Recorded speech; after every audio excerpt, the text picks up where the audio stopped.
I talked to somebody recently who used to be a college sprinter. They would run the 100 meter, the 200 meter. And I asked them, because we were talking about a portion in Scripture about the cloud of witnesses that God has that encourage us with their lives of faith. I asked him, is there anything that you can tell me from your experience of being a sprinter at the college level, Division I? Is there anything you can tell me about the difference between sprinting in practice or sprinting at a meet where there was nobody versus sprinting in front of a big crowd? He talked a little bit about the nervousness, but then he went on to say, I always ran my fastest times in front of a big crowd.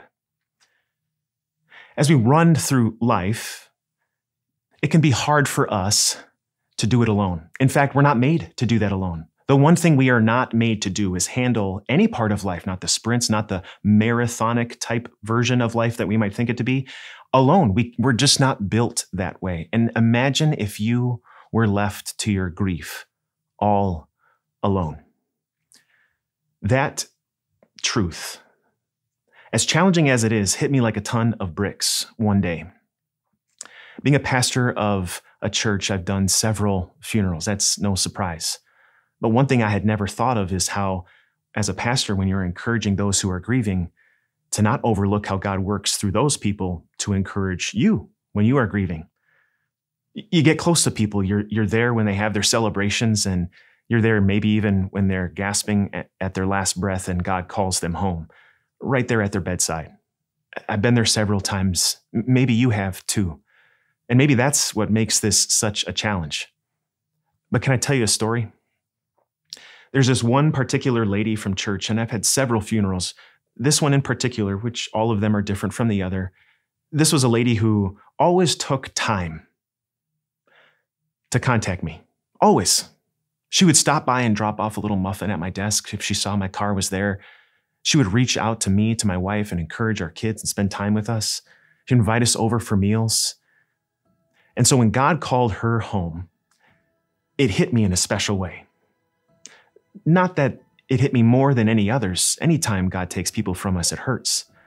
That's why we don't play the grief comparison game, right? But this one hit me in a unique way from all of the rest because I still miss her. I still miss those opportunities to talk with her. She was so wise and caring and encouraging, not just for me, but for my wife, my kids. That's pretty profound. But do you know what happened after the funeral?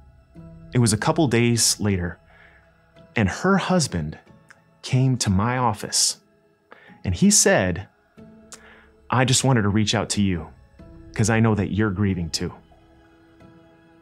He just lost his wife of over 50 years. They have kids, they have grandkids. It's only a couple days after the funeral. There's still family in town. He kind of set them up with a park they could kind of walk and see some scenic views for a second. And he said, I'm going to go stop by and see Pastor. And you know what he did? He said, I care about you.